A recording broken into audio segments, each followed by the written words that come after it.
Hi hello friends, welcome to அத்தாலிய தமிழ். இன்றைக்கி நம்ம வீடியோவில் கொம்பு டிசைன் எப்படி போகிறது அப்படின்னு பார்க்கலாம். அதுக்கு நான் சில டிப்ஸ் சொல்ல போகிறேன். வீடியோவை ஸ்கிப் பண்ணாமல் பாருங்கள். அதுக்கு முன்னாடி இப்போ தான் என் சேனலை ஃபஸ்ட் டைம் பார்க்குறீங்க அப்படின்னா மறக்காமல் சப்ஸ்கிரைப் பண்ணிவிட்டு வாங்க வீடியோக்குள்ளே போகலாம்.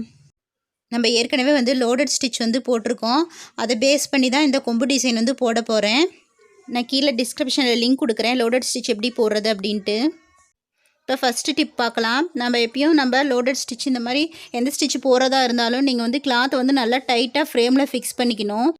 பாருங்கள், இந்த மாதிரி சுருக்கம் இல்லாத நல்லா ஃப்ரேமில் இழுத்து டைட் பண்ணி போட்டுக்கோங்க. கிளாத்தை நல்லா அழுத்தினாலும் உங்களுக்கு சுருக்கம் விழக்கூடாது. இப்படி கை வச்சு அழுத்தும் போது லூஸ் விழக்கூடாது. அடுத்தது செகண்ட் டிப் பார்க்கலாம். நம்ம எப்பயும் கொம்பு டிசைன் போடும் போது நம்ம வளைக்கிறோம் இல்லையா, அந்த மாதிரி வளைச்சி போடும் போது ரொம்ப வளைக்கக்கூடாது. பாருங்கள், இந்த மாதிரி ரொம்ப வளைச்சி கொம்பு டிசைன் போட்டிங்க அப்படின்னா உங்களுக்கு அந்த வளைவில் போடுறதுக்கு நல்லா வராது. அதனால் ரொம்ப வளைக்கக்கூடாது கொம்பு டிசைன் போடும் போது. தேர்ட் டிப்ஸ் நீங்கள் எப்பயும் கொம்பு டிசைன் போடும்போது இந்த மாதிரி கொஞ்சம் பெருசாக போடுங்க. ரொம்ப வளைச்சி போடக்கூடாது, கொஞ்சம் பெருசாக போடணும். சின்னதாக கொம்பு டிசைன் போட்டிங்க அப்படின்னா பிகினர்ஸ்லாம் சின்னதாக கொம்பு டிசைன் போடும் போது அந்த வளைக்கிறதுக்கு நல்லா வராது. கொஞ்சம் பெருசாக போட்டு பழகிட்டு அப்புறமா வேணால் கொஞ்சம் சின்னதாக போட்டு பழகுங்க. நீங்கள் ஆரம்பத்தில் கற்றுக்கும் போது கொம்பு டிசைன் கொஞ்சம் நல்லா பெருசாக வளைவு உங்களுக்கு போடணும். அப்போ தான் கொம்பு டிசைன் போடுறதுக்கு உங்களுக்கு ஈஸியாக வரும். அடுத்தது இன்னொன்று டிப்ஸ் நீங்கள் எப்பயும் கொம்பு டிசைன் போடும் போது இந்த மாதிரி போட்டுட்டு வரணும். நீங்கள் அந்த வளைவுலேருந்து போடக்கூடாது, ரொம்ப சுருண்ட பகுதியிலேருந்து போடக்கூடாது. இங்கே பாருங்கள், இந்த மாதிரி போடணும். இந்த மாதிரி போட்டு அப்புறம் இங்கேருந்து நம்ம கண்டினியூ பண்ணணும். அடுத்த டிப்ஸு, நம்ம இந்த செயின் போடும் போது நடுவில் சுருக்கம் விடக்கூடாது. நீங்கள் அந்த வளைவு பகுதியில் போடும் போது ரொம்ப சுருக்கமாக இழுத்து போடக்கூடாது. லைட்டாக லூஸாக விட்டு போடணும். ரொம்ப த்ரெட்டை இழுத்து போடக்கூடாது. இழுத்து போட்டிங்க அப்படின்னா உங்களுக்கு துணி சுருங்கும். அந்த நடுவில் சுருங்கிரும் நீங்கள் போடும் போது.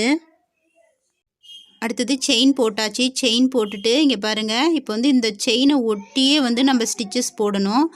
பாருங்கள், அந்த லோட் பண்ணுறது அந்த செயினை ஒட்டியே நான் இங்கே குத்துறேன். பாருங்கள், இந்த கொஞ்சம் அப்படி தள்ளி உள்ளே தள்ளிக்கோங்க. தள்ளி இந்த மாதிரி ஒரு செயின் போட்டு ஒரு லாக் செயின் போட்டுக்கிறேன். லாக் செயின் போட்டு அப்படியே ரிவேர்ஸ் நெடியில் எடுத்துகிட்டு இங்கே பாருங்கள், ஏற்கனவே இந்த இடத்துல ஆரம்பிச்சிருக்கேன். ஆரம்பித்த இடத்துல நீங்கள் குத்தாத கொஞ்சம் தள்ளி குத்தணும். பாருங்கள், இந்த இடத்துல இந்த பக்கம் தள்ளி குத்துறேன். தள்ளி குத்திட்டு திரும்பவும் நீங்கள் எப்பயுமே நீங்கள் அந்த இடத்துல அந்த ஆரம்பித்த இடத்துல ஹோல் இருக்கும் இல்லையா, அந்த ஹோல்லையே எப்பயும் நீங்கள் குத்தக்கூடாது. குத்துனீங்க அப்படின்னா ஒன்று மேலே ஒன்று அந்த ஸ்டிச்சஸ் இருக்கும். அதனால் உங்களுக்கு நல்லா வராது. அந்த டிசைன் எல்லாம் ஒன்று மேலே ஒன்று ஏறிட்டு போகிற மாதிரி இருக்கும். நீங்கள் எப்பயும் கொஞ்சம் தள்ளி குத்தணும். இப்போ பாருங்கள், அடுத்த லாங் செயின் போடுறேன் இல்லையா, ஸ்லாண்டிங்காக அந்த லாங் செயின் கொஞ்சம் தள்ளி குத்துறேன். பாருங்கள், இந்த மாதிரி தள்ளி குத்திட்டு லாக் செயினும் கொஞ்சம் தள்ளி போடணும். போட்டுட்டு அடுத்தது பாருங்கள், இந்த ஸ்டிச்சஸ் இங்கே இருக்குது. நம்ம ஏற்கனவே முன்னாடி போட்ட ஸ்டிச்சஸ் அதுக்கிட்ட கொஞ்சம் நம்ம தள்ளி அந்த லாங் செயின் போடுறோம் இல்லையா, அந்த லாங் செயின் இந்த மாதிரி தள்ளி கொஞ்சம் குத்தணும். பாருங்கள், இந்த இடத்துல குத்த போகிறேன். இந்த மாதிரி கொஞ்சம் தள்ளி குத்துங்க. இப்போ இந்த இடத்துல லாங் செயின் போட்டுட்டேன். போட்டுட்டு அடுத்தது லாக் செயின் பாருங்கள், இந்த இடத்துல நீங்கள் அந்த லாக் செயின் எப்பயும் லாக் செயின் போடுற அளவுக்கு கொஞ்சம் மேலே இடம் விட்டுட்டு அதுக்கப்புறம் தான் நீங்கள் கீழே குத்தணும். பாருங்கள், இந்த இடத்துல கொஞ்சம் நான் இவ்வளோ கேப் விடுறேன். கேப் விட்டு அடுத்த செயின் போடுறதுக்கு அவ்வளோ கேப் விடுறேன். விட்டுட்டு அதுக்கப்புறம் லாக் செயின் போட கீழே கொஞ்சம் தள்ளி லாக் செயின் போடணும். இப்போ நம்ம மேலே போடும் போது பாருங்கள், மேலே போடும் போது இந்த லாக் செயின் போடுறதுக்கு நான் கொஞ்சம் இடம் மேலே விட்டுட்டு அதுக்கப்புறம் தான் நான் போடுவேன். இப்போ பாருங்கள், இந்த இடத்துல ப்ரீவியஸ் ஸ்டிச் இந்த இடத்துல இருக்குது. இப்போ நான் ஸ்டிச் இந்த இடத்துல போட போகிறேன். லாக் செயின் கொஞ்சம் மேலே தள்ளி போட போகிறேன். இந்த இடத்துல போட போகிறேன். இப்போ நம்ம செயின் போடுறது பாருங்கள் எங்கே போட போகிறோம், இப்போ இங்கே போட போகிறோம். செயின் போட்டுட்டு அந்த லாக் செயின் போடுறதுக்கு நான் கொஞ்சம் இடம் விட்டுருக்கேன் மேலே. பாருங்கள், ஒட்டியே நான் போடலை, அந்த ஸ்டிச்சஸ் நெருக்கியே போடக்கூடாது. இப்போ இந்த ஸ்டிச்சஸ் போட்டேன்னா போட்டுட்டு அடுத்தது பாருங்கள், இந்த லாக் செயின் நான் கொஞ்சம் மேலே போடுறேன். ஏற்கனவே நீங்கள் போட்ட ஹோல்லையே எப்பயும் விடாதீங்க. இந்த மாதிரி லோடட் ஸ்டிச் போடும் போது நம்ம நேராக ஒரு லைனில் போடும் போது உங்களுக்கு தெரியாது. இந்த மாதிரி வளைவாக போடும் போது பாருங்கள் தெரியும். இப்போ நம்ம வளைக்கும் போது பாருங்கள், இந்த இடத்துல ரொம்ப வளைவாக இருக்குல்ல, வளைக்கும் போது பாருங்கள். இப்போ நான் இந்த இடத்துல கொஞ்சம் தள்ளி குத்துறேன். குத்திட்டு அடுத்தது லாக் செயின் போட்டுட்டு அப்படியே ரிவர்ஸ் இழுத்துட்டு இந்த சைடு போடும்போது பாருங்கள் கொஞ்சம் இந்த பக்கம் தள்ளி குத்துறேன். பாருங்கள், நான் லாக் செயின் போடுறதுக்கு கொஞ்சம் இடம் இந்த பக்கம் விட்டுட்டு அதுக்கப்புறம் குத்துறேன்.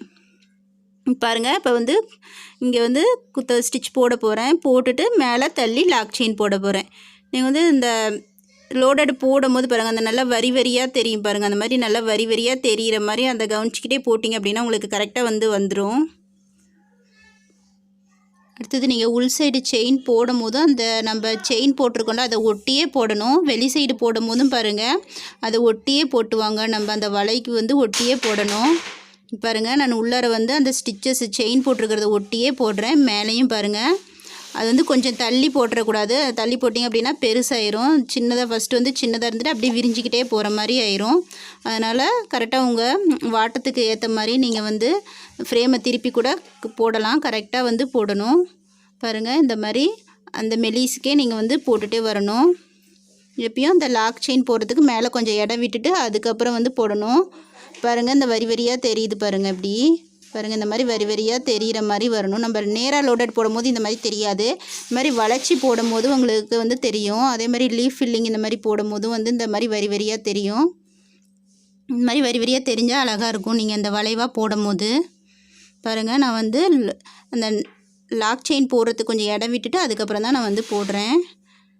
பாருங்கள் இந்த உள்ளார வந்து செயினை ஒட்டியே வந்து நீங்கள் கூட்டிகிட்டு வாங்க. மேலே வந்து பாருங்கள் நான் இந்த சைடு வந்து இந்த மேலே லாக் செயின் போடுற அளவுக்கு வந்து இடம் விட்டுட்டு அதுக்கப்புறம் தான் நான் வந்து கீழே குத்துறேன்.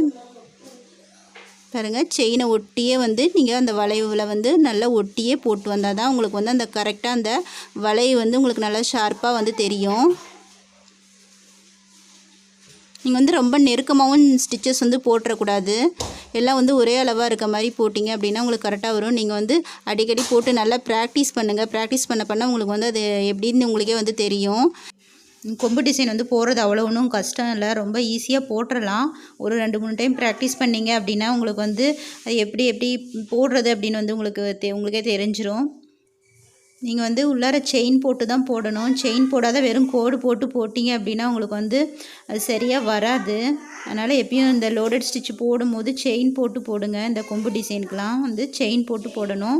செயின் போட்டு போடும்போது இந்த செயினை ஒட்டியே வந்து நீங்கள் லோட் பண்ணிக்கிட்டு வரணும். அப்போ தான் உங்களுக்கு வந்து அந்த ஷேப்பும் கரெக்டாக வரும்.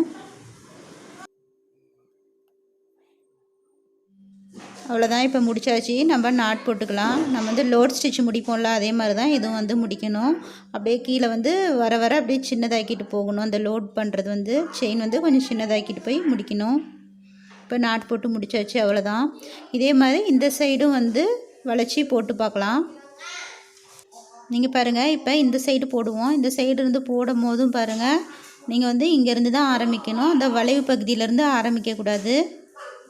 ஃபஸ்ட்டு செயின் போடணும். செயின் போட்டுட்டு அதுக்கப்புறம் பாருங்கள் அப்படியே வந்து நான் திருப்பிக்கிறேன். இந்த உள் சைடு இருந்து தான் நீங்கள் வந்து ஃபஸ்ட்டு ஆரம்பிக்கணும். பாருங்கள் அந்த வளைவுக்கு உள் சைடு இருந்து தான் ஆரம்பிக்கணும். நீங்கள் உள் சைடு இருந்து ஆரம்பிக்கும் போது பாருங்கள் நார்மலாக நம்ம வந்து லோடட் ஸ்டிச் நேராக இப்போ எப்படி போடுவோமோ அதே மாதிரி தான் ஆரம்பிச்சுட்டு வரணும். நீங்கள் வந்து வளைக்கிறோம் ரொம்ப வளைவு பகுதி அப்படின்ட்டு நீங்கள் ரொம்ப நெருக்கியும் போட்டுறக்கூடாது. நீங்கள் வந்து நார்மலாக எப்படி வந்து லோட் ஸ்டிச் போடுவீங்களோ அதே மாதிரி அதே டிஸ்டன்ஸ்லேயே போடுங்க. ஆனால் நீங்கள் போடும்போது வந்து அந்த செயினை ஒட்டியே வந்து நீங்கள் போடணும். அப்படி போட்டிங்க அப்படின்னா உங்களுக்கு வந்து அது தானாகவே உங்களுக்கு வந்து அந்த வளைஞ்ச மாதிரி வந்துடும். நீங்கள் ஆனால் லோட் ஸ்டிச் எப்பயும் போடுற டிஸ்டன்ஸ்லேயே அந்த லாக் செயின் எல்லாம் வந்து போடுங்க. நீங்கள் போடும்போது அப்படியே வந்து போட்டு பாருங்கள். போட்டு பார்த்தீங்க அப்படின்னா உங்களுக்கு வந்து தானாகவே அந்த வளைவு வந்து அழகாக வந்துடும். நீங்கள் வந்து ரொம்ப வளைவாக போடுறோம் அதனால் நம்ம வந்து நெருக்கி போடணும் அப்படின்ட்டு அந்த மாதிரி நெருக்கி போடாதீங்க. இப்படி போட்டிங்க அப்படின்னா உங்களுக்கு வந்து அந்த வளைவு சரியாக வராது. பாருங்கள் நான் வந்து எங்கேயுமே வந்து நெருக்கி போடலை. சாதாரணமாக லோட் ஸ்டிச் போடுற மாதிரி தான் போட்டு வரேன். பட் அந்த செயினை ஒட்டியே வந்து போட்டு வரேன். அந்த வளைவாக நம்ம போட்டிருக்கோம் இல்லையா அந்த செயினை ஒட்டியே போடுறதுனால அதுவாக நம்ம வந்து கரெக்டாக வளைஞ்சி வந்துடுது நம்ம போடும்போது. பிகினர்ஸ் வந்து நீங்கள் வந்து போட்டு பார்த்தீங்க அப்படின்னா தான் உங்களுக்கு வந்து நல்லா வரும். அதனால் நல்லா போட்டு ப்ராக்டிஸ் பண்ணுங்கள். இப்போ பாருங்கள் நம்ம முடிக்கும் போது பாருங்கள் அந்த ஃபஸ்ட்டு போட்ட நம்ம அந்த கொம்பு டிசைன் மேலேயே போடக்கூடாது. கரெக்டாக அதை முடிக்கும் போது பாருங்கள் அந்த செயின் வந்து நம்ம சின்னதாக்கிட்டே அப்படியே போகணும். போயிட்டு அந்த இடத்துல வந்து நம்ம லாக் செயின் போட்டு நாட் போட்டுடலாம். இன்னும் நம்ம இதை சுற்றி வந்து செயின் அவுட்லைன் கொடுத்தாலும் இன்னும் நம்மளுக்கு நல்லாயிருக்கும் பார்க்குறதுக்கு. நீங்கள் விருப்பப்பட்டால் செயின் அவுட்லைனும் கொடுத்துக்கலாம். இல்லைன்னா அப்படியே கூட விட்டாலும் நல்லாயிருக்கும். நீங்கள் வந்து இந்த டிப்ஸ் எல்லாமே வந்து ஃபாலோ பண்ணுங்கள். நான் சொன்னதெல்லாம் உங்களுக்கு கரெக்டாக கொம்பு டிசைன் வந்து வந்துடும். இந்த வீடியோ உங்களுக்கு வந்து யூஸ்ஃபுல்லாக இருந்தால் மறக்காமல் சப்ஸ்கிரைப் பண்ணுங்கள், லைக் பண்ணுங்கள், ஷேர் பண்ணுங்கள். தேங்க்யூ ஃபார் வாட்சிங்.